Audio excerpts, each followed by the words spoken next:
সবাই কেমন আছো? ভালো আছো সবাই? একটা দিন ভিডিও ছাড়তে পারিনি, কেননা ওই দিনটা খুবই ব্যস্ত ছিলাম। গতকাল আমার জীবনের একটা খুব সুন্দর মুহূর্ত ছিল, স্মরণীয় মুহূর্ত। কালকে ফাইনালি ঘরের ভিত পুজোটা হয়েছে। ঘর করার জন্য অনেক দিন থেকেই ভেসে ভেসে আসা, আজকে ফাইনালি একটা বাসস্থান হবে, তারই পুজো ছিল। তো সবাই পুজো করছে। জেঠু, আমাদের এই জেঠু খুব ভালো পুজো করেন, ওনার পুজোটা ভীষণ ভালো লাগে। এই নিয়ে সব দিন কাটছিল বাড়ির। খুব খুশির একটা মুহূর্ত, ব্যস্ততার মধ্যে দিয়েও যাচ্ছিল। আর সবথেকে মজার কথা কি বলুন তো, আমার মনের আর একটা স্বপ্ন এটাই যে আমি আমার মামার হাত থেকে ঘরের ভিত পুজোটা করতে পারলাম। আমার মামা হচ্ছে বিশ্বকর্মার একটা রূপ নিয়েছে, তো এটাই সব থেকে বড় পাওয়া। পুজোটা চলছে, মা দাঁড়িয়ে রয়েছে, ওইদিকে বৌদি সবাই দাঁড়িয়ে রয়েছে। আমি ভিডিও করছি, পাশে দিদা বসে আছে। সবাই বসে পুজো, এক মনে পুজো করছে। আর আমি শুধু ভাবছি যে বিয়ের পর থেকেই তো শুধু মানে নিজের একটা বাসস্থান বলতে তো খুব ভালোভাবে হয়নি, সবই নিজের, কিন্তু একদম যে যেটা পার্সোনাল একদম নিজের আমার এরকম কিছু হয়নি। তো সেটারই প্রস্তুতি পর্ব চলছে। আমার তো খুব খুশির একটা দিন, ভালো লাগছে। ওই যে আমার হাজব্যান্ড বসে আছে জেঠুর পাশে, তার পাশে তো দিদা বসে আছে, মা দাঁড়িয়ে রয়েছে। তা আমার বড় মেয়ে, মানে আমার দিদির মেয়ে দাঁড়িয়ে হচ্ছে। জানেন তো, একটা সময় আমি ভাড়া বাড়িতে থেকেছি। ভাড়া বাড়িতে কত মানুষজন, কত মানুষের চিন্তা ভাবনা, সেই সব নিয়ে কেউ ভালো কেউ খারাপ, আজকে এই ভালো কালকে ওই খারাপ। কোনো বাড়িওয়ালা ভালো তো কোনো বাড়িওয়ালাদের অনেক রকমের অবজেকশান, অনেক কিছু মানে অনেক কিছুই ফেস করেছি। নতুনত্ব মানুষকে চিনেছি, সেখান থেকে দাঁড়িয়ে নিজের একটা ঘর হবে। সবাই তো চাই বলুন একটা নিজের ঘর হোক। আমারও ইচ্ছা ছিল যে নিজের একটা ঘর হোক। বন্দে বিষ্ণু ভবভয়হরম সর্বলোকৈনাথম শ্রী বিষ্ণবে পরমাত্মনে নমঃ।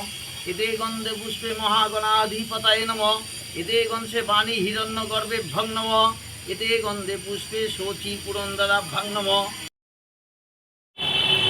তো জেঠুর একটু মন্ত্রটাও আপনাদেরকে একটু শোনানোর ইচ্ছা হলো, তো একটু শোনালাম। আমার জেঠুর মন্ত্রটা যখন জেঠু পড়ে আমাদের খুব ভালো লাগে।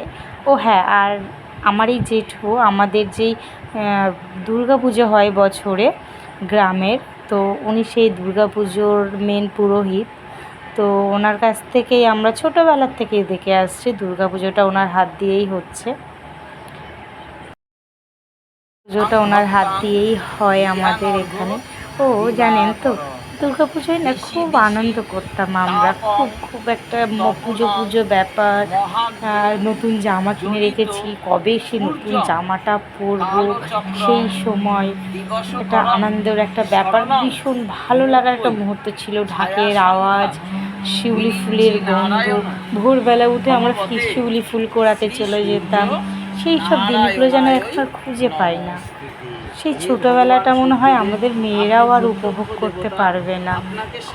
কুল কুড়াতে যেতাম, কুল বাগান, কুল গাছের তলায়, তো ভালো লাগতো। অন্ধকার থাকতে উঠে দৌড়াতে যেতাম মাঠে, ওখান থেকে ফুল তুলে নিয়ে আসতাম, তারপরে বাড়ির বড়দের ভয়ে তাড়াতাড়ি পড়তে বসতাম। এখন যেন ছোটদের মধ্যে সেই ব্যাপারগুলো দেখি না। আপনাদের সাথে গল্প করতে থাকলে তো আমি গল্প করতেই থাকি।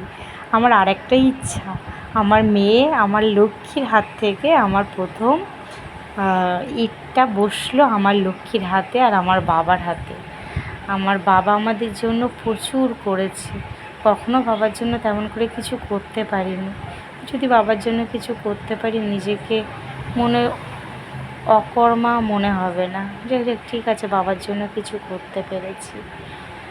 তো ফার্স্ট বাড়ির ভিতটা পড়লো আমার বাবা, মামা আর আমার মেয়ের হাত থেকে। আমি ভীষণ খুশি, যেটা আমি স্বপ্ন দেখেছিলাম সেটা পূর্ণ হলো।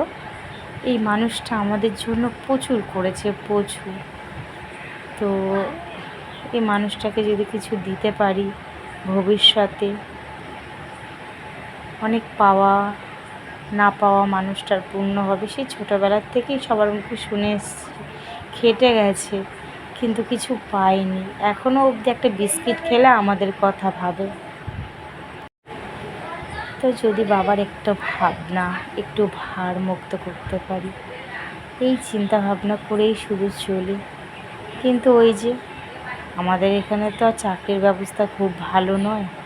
একটা মানুষের আর চারিদিকে বাজারঘাট যা হয়েছে এখন।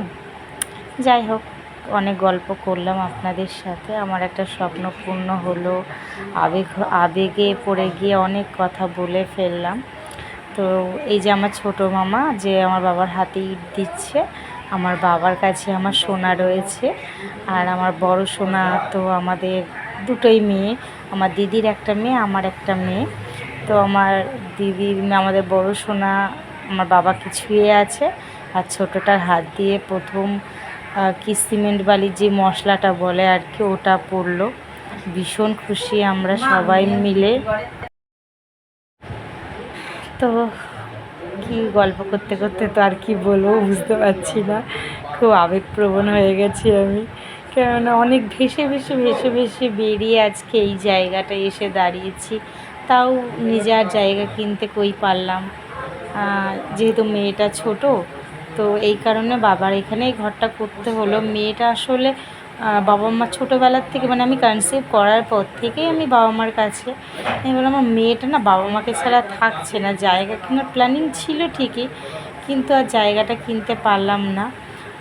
বাবা মার কাছেই থাকলাম আর কি, কেননা আমার মেয়েটা আবার বাবা মা অন্তঃপ্রাণ। তার দাদু আর দিদিমা ছাড়া সে তো আর কিছুই চেনে না, বোঝে না। বাবা মাকে ছাড়া আমি তো মেয়েকে সামলাতেই পারি না। অল টাইম শুধু ওর দিম্মার কাছেই থাকে, ওই খাওয়ার সময়টুকুই আমার কাছে আসে। তো এই কারণে বাবা মার কাছেই থাকা, এখানেই থাকছি, বাবা মাকে দেখছি। ভাইটা তো আর নেই, কি আর করব। যাই হোক, সেটা একটা আলাদা গল্প, আর ওইটা বলতেও চাই না। ওইটা একটা অন্ধকার মুহূর্ত আমাদের জীবনের, সেই অন্ধকার মুহূর্তটা কাটিয়ে উঠেছি অনেকটাই আমরা। তো এখন খুশির মুহূর্ত, আপনাদের আশীর্বাদে, ছোটদের প্রার্থনাতে যেন সামনের দিকে এগিয়ে যায়। আপনারা সবাই একটু আশীর্বাদ করবেন, প্রার্থনা করবেন। আর কি বলবো কিছু বুঝতে পারছি না, যদিও ভালো একটা মুহূর্ত আমাদের জীবনে, যেন খুব তাড়াতাড়ি ঘরটা যেন খুব তাড়াতাড়ি করতে পারি, সেই কামনা করুন।